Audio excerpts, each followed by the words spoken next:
Dear students, welcome you once again to my online class. দেখো আজ একটা গুরুত্বপূর্ণ বিষয়ে তোমাদের ক্লাস নিতে চলেছি। আজকের ক্লাসটি হলো দ্বাদশ শ্রেণীর অর্থাৎ ক্লাস 12-এর থার্ড সেমিস্টারের ইংরাজি সাহিত্যের ক্লাস।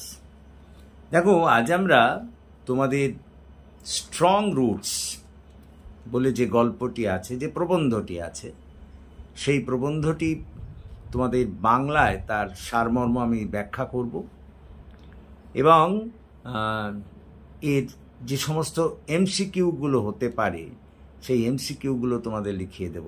তোমাদের জানো যে এমসিকিউই এবারে আসবে, বড় প্রশ্ন তোমাদের লিখতে হবে না। সুতরাং সারমর্মটা না জানলে তো তোমরা এমসিকিউ লিখতে পারবে না। তো সেই কারণে আজকে আমরা এই ক্লাসে প্রথমে এই তার strong roots প্রবন্ধটি, APJ Abdul Kalam রচিত স্ট্রং রুটস যে প্রবন্ধটি আছে সেই প্রবন্ধটি তোমাদের সামনে বাংলায় তার সারমর্ম তুলে ধরব এবং তারপর তার এমসিকিউগুলো করে দেব। তো দেখো এই যে স্ট্রং রুটস, এই প্রবন্ধটি এপিজে আব্দুল কালামের লেখা এবং এটি নেওয়া হয়েছে তারই বিখ্যাত আত্মজীবনীমূলক গ্রন্থ দ্য উইংস অফ ফায়ার। হ্যাঁ, দ্য উইংস অফ ফায়ার থেকে নেওয়া হয়েছে।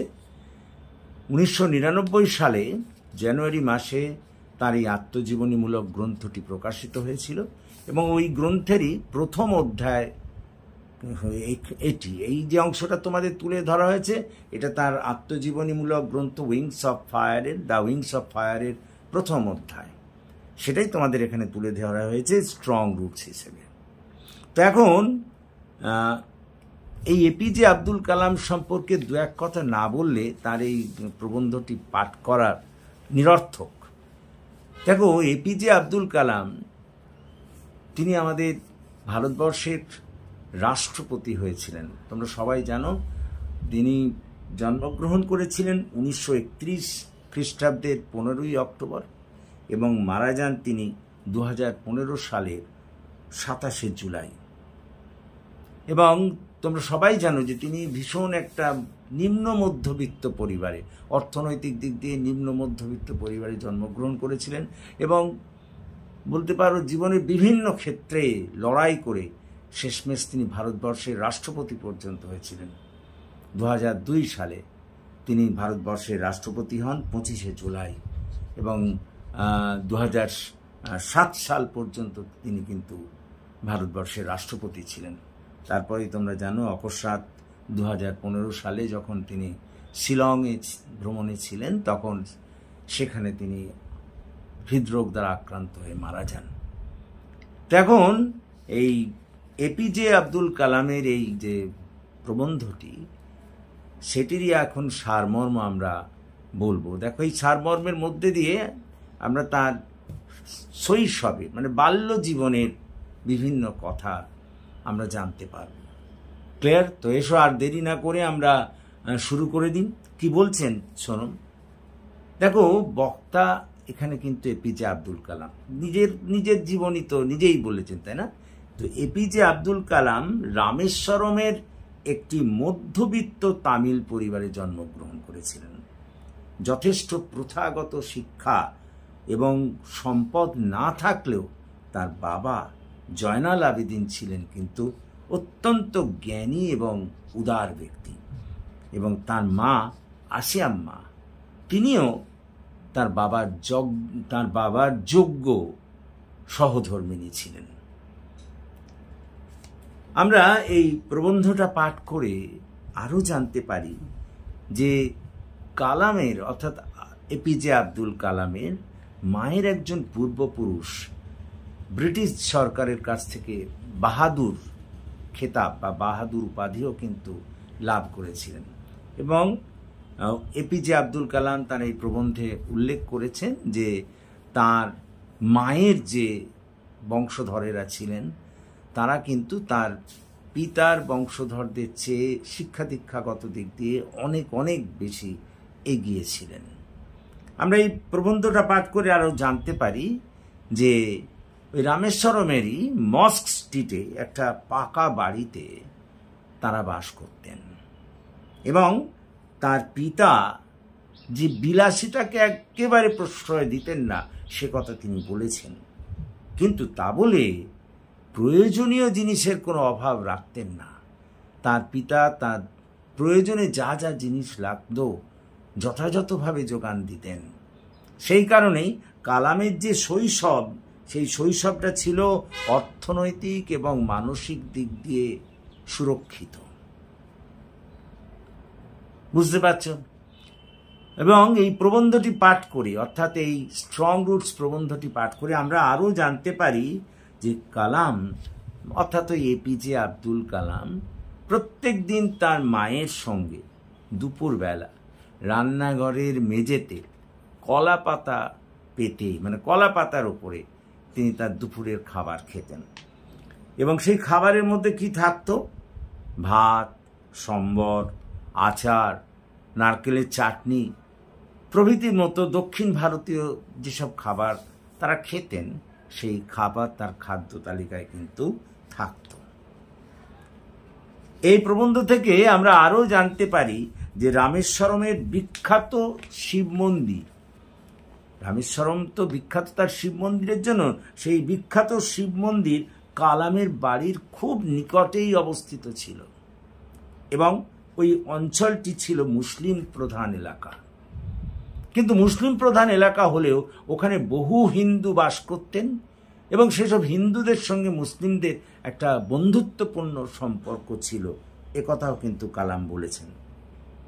তার বাবা প্রত্যেক দিন তাকে প্রার্থনার জন্য ওই সন্ধেবেলায় মসজিদে নিয়ে যেতেন এবং তিনি লক্ষ্য করতেন যে বাবার অপেক্ষায় অনেকেই থাকতো, তারা সকলেই ওই জলপূর্ণ বাটি নিয়ে অপেক্ষা করত। বাবা এসে ওই মসজিদ থেকে বেরিয়ে এসে সেই জলপূর্ণ বাটিতে তার আঙুলগুলি ডুবিয়ে সেগুলোকে পবিত্র করে দিতেন এবং সেই পবিত্র জল নিয়ে ওইসব মানুষেরা, বিভিন্ন ধর্মের মানুষ, শুধু ইসলাম ধর্মের নয়, বিভিন্ন ধর্মের মানুষ ওই জল, যে পবিত্র জল আব্দুল কালামের বাবা করে দিতেন, সেটা নিয়ে তারা তাদের বাড়িতে যেসব অক্ষম অসুস্থ ব্যক্তিরা আছে তাদের নিয়ে পান করাতেন এবং তারা যে সুস্থ হয়ে যেত সেটাও কালাম জানতেন। কিভাবে না, তারা প্রায়ই এসে বাড়িতে তাদের সুস্থতার খবর দিয়ে যেত এবং তার বাবাকে সাধুবাদ জানাতেন। তখন তার বাবা তাদের বলতেন যে তার কিছুই এখানে অবদান নেই, সবই আল্লাহ অর্থাৎ ঈশ্বরের অবদান। আমরা এই প্রবন্ধটা পাঠ করে আরও জানতে পারি যে এপিজে আব্দুল কালাম স্মরণ করেছেন তার বাবার বন্ধু পক্ষী লক্ষ্মণ শাস্ত্রীর কথাও। এই লক্ষ্মণ শাস্ত্রী ছিলেন ওই রামেশ্বরম মন্দিরের কিন্তু প্রধান পুরোহিত এবং তিনি প্রায়ই ছেলেবেলায় লক্ষ্য করতেন তারা দুজনে, অর্থাৎ তার বাবা এবং ওই লক্ষ্মণ শাস্ত্রী, পক্ষী লক্ষ্মণ শাস্ত্রী আধ্যাত্মিক আলোচনায় মগ্ন থাকতেন। কালামের বাবা মনে করতেন যে প্রার্থনা বিভিন্ন মানুষের মধ্যে সম্মেলনের একটা উপায়, যে প্রার্থনা করে সে জাতি, ধর্ম, বর্ণ নির্বিশেষে ব্রহ্মাণ্ডের কিন্তু একটা অংশ হয়ে ওঠে। তিনি আরও বলেছেন যে কালাম তার বাবার মতে প্রতিটি মানুষ হচ্ছে ঐশ্বরিক সত্তার একটা অংশ বিশেষ এবং কারো কষ্টে ভয় পাওয়া উচিত নয়, কারণ সেটি আত্মদর্শনের সুযোগ করে দেয়। ভয় পেলেই তো তবেই মানুষ তার আত্মদর্শন সম্পর্কে, অর্থাৎ নিজের সম্পর্কে সব কিছু জানতে পারবে, সব কিছুকে জয় করতে পারবে। আর ভয় যদি না আসে সে কোনোদিনই সেটা করতে পারবে না। এরপর আমরা দেখি কালামের বাবা অর্থাৎ এপিজে আব্দুল কালামের বাবা বিশ্বাস করতেন যে মানবিক সমস্যা অথবা যন্ত্রণার জন্য, প্রত্যেকটা মানবিক সমস্যা ও যন্ত্রণার জন্য বিশেষ সাহায্যকারী আছেন। তিনি প্রার্থনা ও নিবেদনের মাধ্যমে অন্যের সমস্যা সমাধানের জন্যে মাধ্যম হিসেবে কাজ করতেন। অর্থাৎ কালামের বাবা কি করতেন না অপরের সমস্যা সমাধানের জন্য মাধ্যম হিসেবে কাজ করতেন। আমরা এই প্রবন্ধ পাঠ করে আরও জানতে পারি প্রত্যেক দিন ভোরবেলা 4টের সময় তিনি উঠে পড়তেন, উঠে কোরআন পাঠ করতেন। তারপর কোরআন পাঠ করে ওই বাড়ি থেকে বেশ দূরে অবস্থিত তাদের যে ছোট্ট নারকেলের বাগানটি ছিল সেই ছোট্ট নারকেলের বাগান তিনি চলে যেতেন এবং ফেরার সময় প্রায় 1 ডজন নারকেল নিজের কাঁধে বয়ে নিয়ে আসতেন। 60 বছরেরও পরে এইরকম রুটিন মাফিক জীবন তিনি অনুসরণ করেছিলেন কালামের বাবা। কথাটা বোঝার চেষ্টা করো। এপিজে আব্দুল কালামের বাবা এই যে শ্রম সমৃদ্ধ বা এই যে ভোরবেলা থেকে 4টের সময় থেকে কোরআন পাঠ করে তারপরে হেঁটে হেঁটে বাগানে যাওয়া এবং সেখান থেকে ওই নারকেল বয়ে নিয়ে আসা, 60 বছর মানে বয়স পার হয়ে যাওয়ার পরেও তিনি এই ধরনের জীবন পরিচালনা করেছিলেন। এবং পরিশেষে কালাম জানিয়েছেন যে তিনি তার এই যে পরবর্তীকালে যে প্রযুক্তি বিজ্ঞান এই সমস্ত ক্ষেত্রে যে শিক্ষা লাভ করেছেন সেই সমস্ত ক্ষেত্রে তিনি বাবার শিক্ষণ নীতি অনুসরণ করে চলেছিলেন। বাবাকে তিনি তার একেবারে আইডল অর্থাৎ যাকে আমরা বলি আর আদর্শ পুরুষ হিসেবে তিনি বেছে নিয়েছিলেন। তার শিক্ষণ রীতি তিনি মেনে চলতেন এবং শুধু তাই নয়, তিনি মনে করতেন অর্থাৎ আব্দুল কালাম মনে করতেন, ওই বাবার কাছ থেকেই শিখছিলেন যে একটা অদৃশ্য শক্তি আছে যা আমাদের এই জাগতিক জীবনে পরিচালনা করে চলেছেন। এই হচ্ছে তোমাদের কি বলো তো এই আমাদের স্ট্রং রুটটির আলোচনা। দেখো প্রথমেই বলি এটা তো কোনো গল্প নয়, এটা হলো তার জীবনের একটা অংশ বিশেষ। মুখ্যত তিনি এখানে তার পারিবারিক জীবনের কথাই বলেছেন, বাবা মায়ের কথা বলেছেন, বেশি বাবার কথা বলেছেন, কারণ বাবাকে তিনি আদর্শ পুরুষ বলে মনে করতেন। মায়েরও তিনি প্রশংসা করেছেন, মায়ের সঙ্গে একেবারে প্রত্যেক দিন দুপুরবেলা মায়ের সঙ্গে ভাত খেতেন। কথাটা বোঝার চেষ্টা করো। তো এই প্রবন্ধটা থেকে এবার তোমাদের এমসিকিউ। তো এমসিকিউ আমি তোমাদের বলি, অলরেডি তোমাদের এই একটা ভিডিও আমি আপলোড করে দিয়েছি। তোমরা এই প্রবন্ধটা একটু শুনে নিয়ে তারপরে যদি সেই এমসিকিউগুলো দেখো তাহলে নিঃসন্দেহে তোমরা উপকৃত হবে। তো এই ছিল আজকের ভিডিও। আশা করি তোমরা বুঝতে পেরেছো, এবং যদি বুঝতে পারো তাহলে প্লিজ এই ক্লাসের কথা তোমাদের বন্ধুদের মধ্যে শেয়ার করো, এবং তোমরা যারা এখনও আমার এই চ্যানেলটিকে সাবস্ক্রাইব করোনি প্লিজ সাবস্ক্রাইব মাই চ্যানেল। আমাকে এগিয়ে আসতে সাহায্য করো যাতে আমি তোমাদের আরও বেশি করে কাজে লাগতে পারি। So that's all for this day. Thank you for watching and listening. So have a good day.